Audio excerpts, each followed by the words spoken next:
Radhe Radhe everyone. इस video में आज हम देखेंगे जया एकादशी व्रत पूजा विधि। जया एकादशी का व्रत कैसे करना है, व्रत के नियम क्या हैं, व्रत में क्या खाना चाहिए, जया एकादशी का व्रत किस दिन रखा जाएगा, व्रत का पारण कब करना है, पारण का शुभ मुहूर्त क्या है, ये सारी जानकारी आपको आगे वीडियो में मिल जाएगी। तो आप लोग वीडियो में अंत तक बने रहिएगा, वीडियो को कहीं भी स्किप मत कीजिएगा। एकादशी के दिन हम सुबह उठेंगे और स्नान करके व्रत का संकल्प लेंगे और जिस जगह हम पूजा करेंगे उस जगह एक चौकी या फिर पाटा बिछाएंगे। पाटे पर हमें पीला वस्त्र बिछाना है। आप चाहें तो ये पूजा अलग से चौकी या पाटा लगाकर भी कर सकते हैं और आप चाहें तो एकादशी व्रत की पूजा आप अपने घर के मंदिर में भी कर सकते हैं। अब हम फूलों का या तिलों का आसन देते हुए पहले भगवान गणेश जी को चौकी पर स्थापित करेंगे। इसके बाद हम विष्णु भगवान, माता लक्ष्मी जी की फोटो को भी चौकी पर प्राजित कर लेंगे। यदि आपके पास विष्णु भगवान की मूर्ति है तो आप मूर्ति को चौकी पर स्थापित कर लें। जया एकादशी का व्रत मुख्य रूप से भगवान विष्णु को समर्पित है और इसमें भगवान विष्णु के माधव स्वरूप की पूजा की जाती है और कान्हा जी को ही माधव बोला जाता है। तो इस पूजा में हमें अपने लड्डू गोपाल की पूजा अवश्य करनी है। कान्हा जी को पूजा में विराजित करने से पहले हम कान्हा जी का स्नान कराएंगे। कान्हा जी को स्नान कराने के लिए मैंने एक थाली ली है। थाली में मैंने चंदन से एक स्वास्तिक का चिन्ह बनाया है। अब खुशबू के लिए हम थोड़ी सी गुलाब की पंखुड़ियां डालेंगे, साथ ही हमें तुलसी दल भी डालना है। इसके बाद हम कान्हा जी को कच्चे दूध से या फिर पंचामृत से स्नान करा देंगे। यदि आपके पास विष्णु भगवान का विग्रह है तो आप विष्णु भगवान के विग्रह को भी इसी तरह से पंचामृत से या कच्चे दूध से स्नान करा सकते हैं। इस वर्ष सन 2026 में जया एकादशी का व्रत 29 जनवरी को रखा जाएगा और अगले दिन 30 जनवरी को व्रत का पारण किया जाएगा। स्नान कराने के बाद हम कान्हा जी को थाली में से उठा लेंगे और स्नान के इस जल को आप पंचामृत के रूप में ग्रहण कर सकते हैं। बाकी का बचा हुआ स्नान का जल आप किसी पेड़ पौधे में भी डाल सकते हैं या फिर आप तुलसी के गमले में भी डाल सकते हैं। स्नान के बाद हम कान्हा जी का अंग पोषण करेंगे और उनको गहने व वस्त्र पहना करके तैयार कर लेंगे और जो हमने कान्हा जी के लिए आसन तैयार किया है उसी आसन पर हम कान्हा जी को विराजित कर देंगे। अब तिलों का आसन देते हुए हम दीपक को भी चौकी पर विराजित कर लेंगे। जया एकादशी व्रत का पारण 30 जनवरी को सुबह 7:10 से 9:20 के बीच में किया जाएगा।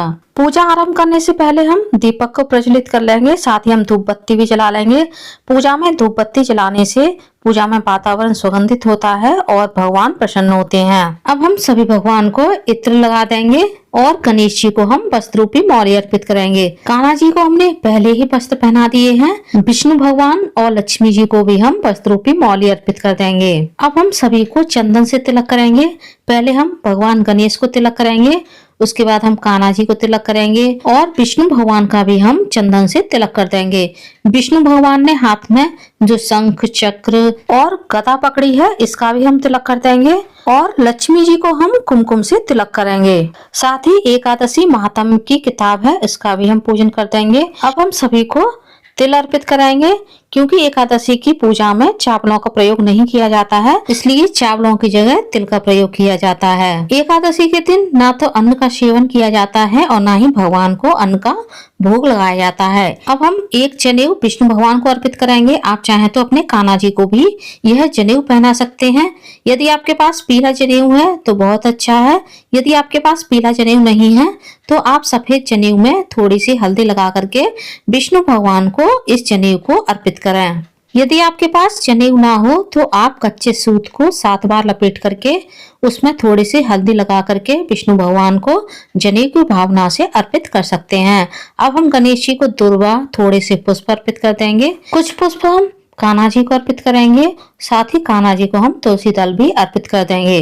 कान्हा जी की और विष्णु भगवान की पूजा बिना तुलसी दल की अधूरी मानी जाती है, तो हमें तुलसी दल कान्हा जी को और विष्णु भगवान को अवश्य अर्पित करनी है। विष्णु भगवान और कान्हा जी को हम पीले फूल अर्पित करेंगे और माता लक्ष्मी को हम लाल फूल अर्पित करेंगे।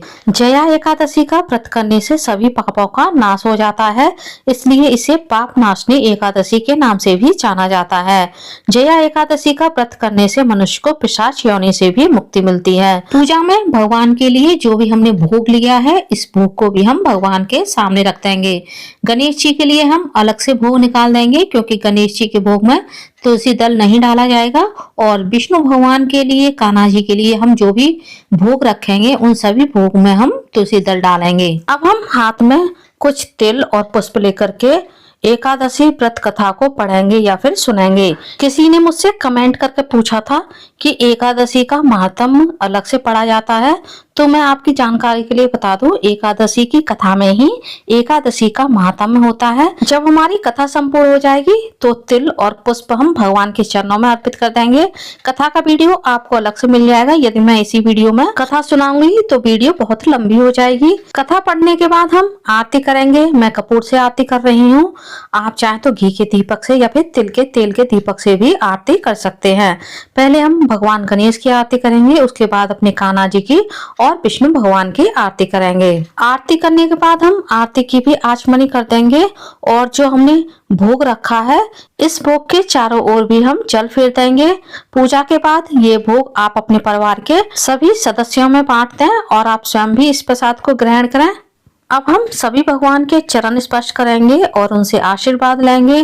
पूजा में हुई भूल चूक के लिए क्षमा याचना करेंगे। जया एकादशी के व्रत में गोंदगिरी के सांठे का सागार लिया जाता है। आई होप वीडियो आप लोगों को पसंद आया होगा। वीडियो कैसा लगा कमेंट्स में जरूर बताइएगा। और यदि आप मेरे चैनल पर पहली बार आए हैं तो प्लीज चैनल को सब्सक्राइब कर लीजिए।